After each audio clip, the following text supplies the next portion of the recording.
Hello, good morning everybody. I actually tried to get outside, but it's quite windy and cool for mid-May. Hopefully it changes the next few days. So, I promised to be a little shorter than yesterday to make up for that. This week's Pirkei Avot, Ethics of Our Fathers. We study Ethics of Our Fathers every Shabbos, as I mentioned, one chapter, and this week's chapter is chapter 5. And we're going to read it this Shabbat. There's a fascinating Mishnah in chapter 5, and it speaks about the 10 things that were created during the twilight on Friday. That means between when the sun set and when the sun was down. So let me explain a little bit. We know that for 6 days God created the world, and on the 7th day he rested. The 7th day is divine, is holy. The 6 days are mundane, they're meant to work. Now what happened in the twilight time on Friday? Before Shabbat actually came in, Shabbat starts at night, but after the Friday was done. So the rabbis tell us in Pirkei Avot that at that time God created 10 things that were miraculous. And those are things that were created at that time that were going to be used later in the world. For example, the donkey that spoke to Bilam. Whoever heard of a donkey speak? That was created at the twilight time. The part of the earth that opened up and swallowed Korach and his rabble-rousers, that was created on Erev Shabbat. The 10 commandments that were miraculous, that were read from both sides the proper way, that was created on Erev Shabbat. And so many other things, 10 things it enumerates. And then it says at the end, the Yeshayimim, and some say that also on Friday at twilight, you know what else was created? The first tongues. What does that mean? So we all know when a blacksmith wants to mold something in a hot fire, how does he form any type of thing? He uses tongues. He can't put his hand into the fire, so he uses tongues to create.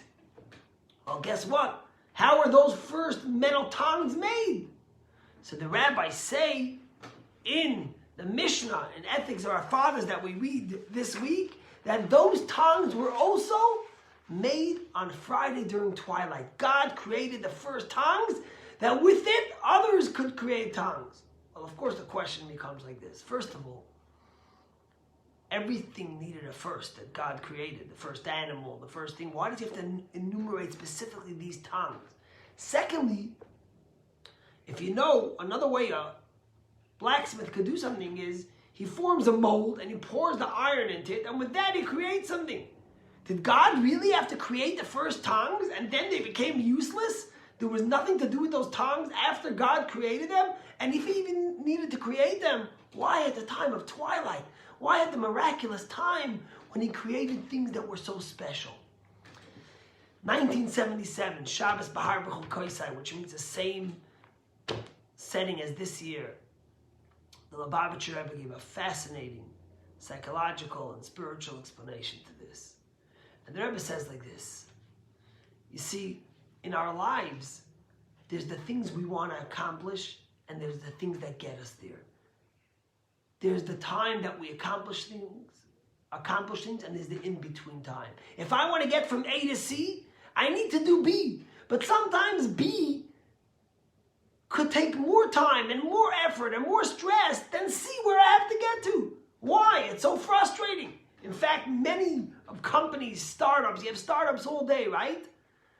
How many startups actually are successful? Many fold because they don't realize the infrastructure and the settings they'll need to get what they need. They don't realize how much effort the B will take in order to get to C. All our life is like that, and it's frustrating. You come to the doctor's office, you have a doctor's appointment, you make sure to be there for 4 o'clock at your appointment, you stride in, you're finally on time, you're all excited, and boom, voila, you come there and the lady lets you know the doctor's running an hour and a half late. So now you have an hour and a half to do nothing. Or you finally get to the airport, you have a flight, you say, this time I'm not missing my flight, I'm always late, I'm always a shlemazel, I'm always missing I'm coming on time. You come 2.5 hours before your flight. You wait a long security line, you say, what's going to be? I'm going to miss my flight. But you have time. You came 2.5 hours before. It takes you an hour. You get through security. You come to the gate and they let you know the flight's delayed 2.5 hours. Seriously? You get into your car to go home from work. You want to be home 5 o'clock to be with your family for dinner. Well, guess what? There's an accident on the freeway. You spend an extra 45 minutes in traffic. You come home, you find out your kid has fever. You have to rush him to the doctor. It's frustrating. That in-between time. Why couldn't I just get to what I had to do? All the preparation time, all the things that have to be done to get me to where I have to. It's frustrating. All our life we spend waiting. We spend waiting to find our brashert. We have to go date. How many people do you date till you find the right one? You wait. Teenagers today, one of the greatest challenges, they wait to get accepted to university or maybe to get rejected because universities are so selective today. It's ridiculous, but I won't go. That's a whole different topic. But we're waiting to get into university. You wait for your architect to do the plans for your house. Then you have to wait for the town to approve it. Well, then, guess what? Then you have to wait for the bank to give you the loan. And after that, you have to wait for it to be built. The whole time, we're in that in-between time. The preparation time. And it's frustrating for us. We say, why can't we just get to what I have to do? Why do I spend so much of my life in between and preparations time? All our life, you go to college. You think you're going to get the best degree. You're going to come out. You're going to get a job. You're going to be successful. Life is going to be great. Well, guess what? You get out of college. You have a nice diploma. You graduated. Your parents spend $250,000 just on college. And now they tell you, you know what? If you want to get a real good job today, it's not enough. You got to go to graduate school. So you go to graduate school, you spend another 2 years. You come out, and finally you get a job, and you start aligning yourself. You're hopefully going to be successful, and you're building connections. You want to start living, and then they say, wait till you have kids. And then life will begin, and you have kids. And by the time you get to start living, you're ready now to conquer. Your kids are saying, oh, this dad's old. He's ready for the old age home. What's going on here? It's a frustrating thing. We're always waiting for the in-between time. Says the Rebbe that that's why God created the tongues at the twilight time. The first tongues, their only thing and purpose was to create something else, to be able to create other tongues with them. That's it. And God created at the twilight to let us know that God cherishes, in God's book, in God's world, there's no such a thing as in-between time. There's time I do things and then there's the in-between time. There's no such a thing. In God's book, there's only divine time. Everything is divine. Some journeys are shorter. Some journeys are longer.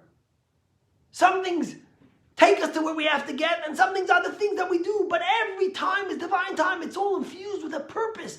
Everything in this world has a sense of purpose. Why God gave it to you every moment. The extra 45 minutes you had in the doctor's office waiting for your appointment.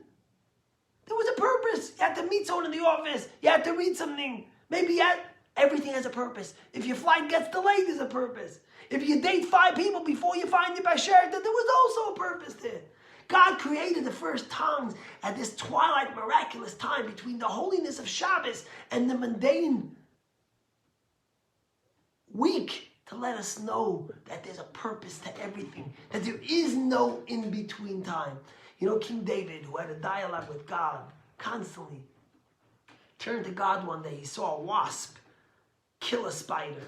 And he says, God, why did you create the wasp? Why did you create the spider? What was their purpose? The wasp gives no honey, yet it kills bees. You know, today, ironically, there's this whole talk going about the murderous hornets coming from Japan and what they're going to do to our country. They kill thousands of bees and they're dangerous to people. King David says, why did they create a wasp? And then he says, a spider? What does a spider do? All it does is crawls and makes webs. What does it do? God says, you wait and you'll see. Guess what? King Saul, David was a general, worked for him, and then King Saul was worried that David was getting too powerful. He decided he wanted to kill him. He started chasing him, and they were running after King David. He wanted to kill him, and they were running between mountains into caves, and King David ran into a cave. And a little bit later, King Saul came. And what did the prophets tell us? King Saul looked at this cave, and he knew he didn't have a moment to waste. If he went into the wrong cave, there were so many caves. If he went into the wrong cave, he would lose David if he wasn't there. So he looked at the cave, and he saw there was a spider.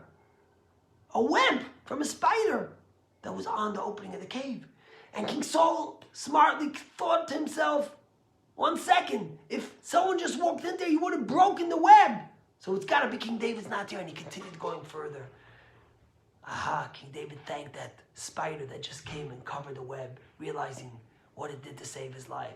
And then King David, the next chapter tells us how King David wanted to show King Saul that he could break into his inner circle, yet he wouldn't hurt him. So he snuck in one day, and King David went to grab King Saul's canteen, water canteen. And as he did that, one of the generals slammed his foot on King David, and he shouldn't be able to leave. And he would have been caught. And suddenly a wasp came and bit the general on his foot and made him move. And King David ran away. And King David thanked Hashem for the wasp and for the spider. What did he realize? What was the message God was sending him? Everything is for a purpose. Everything is here for a reason. Every moment you get is divine. And that's why the Rebbe says that what did God create? On Friday at twilight, in the most holy spiritual time, he created a lot of miraculous things. He created the 10 Commandments. He created the stick that Moses had, according to some opinions. He created the 10 Commandments. He created the donkey, and so on. But what else did he create? He created the tongues, the first tongues. Their only purpose was there to get you from A to C. It was a B. Maybe it's useless. God said, no, I'm creating this. This is miraculous. This is cherishing to me. This is cherished by God to let us know that we should know that every moment in our life has purpose and is infused with purpose. And we have to find the divinity within it. And we have to cherish it. Think about the time we're in now. We're all sitting in quarantine, and are we going to get out of it? And every day we get another press conference from Governor Baker, and first there's 4 phases, and then there's 6 phases and 7 phases. You have to go to college just to learn the phases and to know when you could do what and how you could do what and when we're going to be able to do whatever we need. We still don't know if we're going to be able to have our day camp. Meanwhile, we paused registration. We're waiting. It's already mid-May. By now, we usually have 200 kids registered. We don't know. So you say, what's this wasteful time? There's a purpose. Every in-between time is not just there to be in between, it's divine time. Every moment we have is given by God as divine to us, so we got to use it that way. Have a good day. Go spend your day in divine time, taking advantage of every moment God gives you.